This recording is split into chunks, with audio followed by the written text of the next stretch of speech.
इस न्यूज के प्रायोजक हैं rocket plus, light on pocket, big on performance. Rocket plus, the great खली का वादा, रॉकेट ईवी चले सबसे ज्यादा। रॉकेट प्लस की डीलरशिप लेने के लिए दिए गए इस नंबर पर संपर्क करें 9878740455।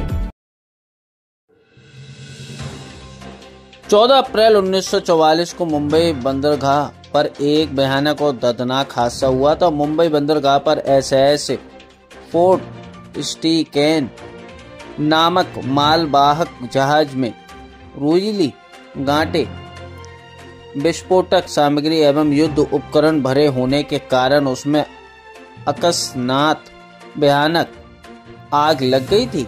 मुंबई के अग्निशम दल के जवान आग को बुझाने की लगातार कोशिश कर रहे थे। इसी वक्त आग बुझाने समय जहाज में विस्फोटक सामग्री होने के कारण भयानक विस्फोट हुआ और मुंबई नगरी ही नहीं बल्कि पूरा देश हिल गया था। इस अग्निकांड में आग बुझाने वाले 66 अग्निशम कर्मी आग की चपेट में आकर वीर गति को प्राप्त हुए थे। इन बहादुर अग्निशम कर्मियों की स्मृति में प्रत्येक वर्ष 14 अप्रैल से 20 अप्रैल तक अग्निशम दिवस फायर डे मनाया जाता है। देखिए, आज हमने जहाँ वो प्रयास किए हैं कि कई जगह देखा हमने कि किसी भी बिल्डिंग में जाते हैं कि उनके पास फायर सेफ्टी अरेंजमेंट नहीं होता है।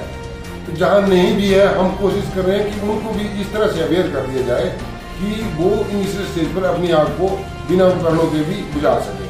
जैसे कि अभी आपके सामने हमने बस स्टैंड में भी एक एक्सरसाइज ऐसी की कि हमारे पास फायर फाइटिंग के लिए पर्याप्त उपकरण नहीं है, तो फिर भी हम उसको ब्लैंकेटिंग इफेक्ट से किस तरह से हम आग को बुझा सकते हैं शुरुआत से, ताकि वो बड़ी आग ना हो। क्योंकि जब बड़ी आग हो जाती है, कोई जैसे तो मान के चलो आप कोई फर्स्ट एड है, तो फर्स्ट एड के लिए तो हमारे पास अपने उपकरण होंगे तब तो सक्सेस है। अदरवाइज हमारे को बड़े ऑपरेशन के लिए जो है तो हॉस्पिटल जाना पड़ता है, या बड़ी आग होगी तो हमारे को फायर टेंडर्स बुलाने पड़ते हैं। तो उसके लिए जो हमारे को पर्याप्त साधनों का बंदोबस्त करना पड़ता है, तभी हम जाके जो उसमें सक्सेस हो सकते हैं। अदरवाइज कोशिश करें कि इनिशियल स्टेज पर उसको एक्सटिंग्विश कर लिया जाए।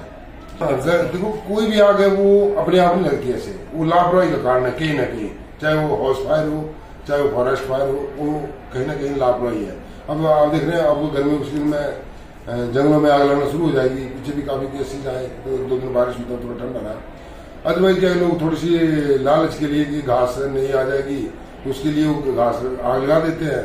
तो उसमें ये नहीं देखते कि वन संपदा का कितना लॉस हो रहा है, हमारी हरियाली का कितना लॉस हो रहा है, पॉल्यूशन कितना हो रहा है, जंगली जानवर कितने मर रहे हैं, उसकी तरफ नहीं ध्यान देते हो। छोटा सा लाल चंद क्योंकि वो हमारे जो चीड़ की पत्तियां इकट्ठी हो जाएंगी और उनको जला के और हमारी नई घास आ जाएगी। तो इसके लिए मेरा मैसेज ये है कि जो भी हमारे पास कूड़ा कचरा जितना भी जंगल में हो रहा है, या अपनी घासनियों में हो रहा है, या अपने खेतों में हो रहा है, तो उसके लिए देखो सरकार ने एक बड़ी अच्छी स्कीम चलाई है, वो बर्मी कंपोस्ट, केंचुआ खाद। तो मेरा अपना एक्सपीरियंस है इस चीज में कि आप जितना भी कूड़ा कचरा एक जगह इकट्ठा कर दो, 2-4 टोकरी उसमें गोबर की डाल दो, और जितना भी आप कूड़ा कचरा उसको डाल दो, ऊपर से फिर गोबर डाल दो। ऐसे ऐसे करके उसको अगर हम कहीं क्या खाने की तरह लगा देंगे तो वो 2-3 महीने में अच्छी सी बर्मी कंपोस्ट भी बन जाती है, हरियाली भी बरकरार रहती है, धुआं नहीं होता है, पॉल्यूशन नहीं रहता है। तो बजाय जलाने के उसको हम बर्मी कंपोस्ट के लिए यूज कर सकते हैं।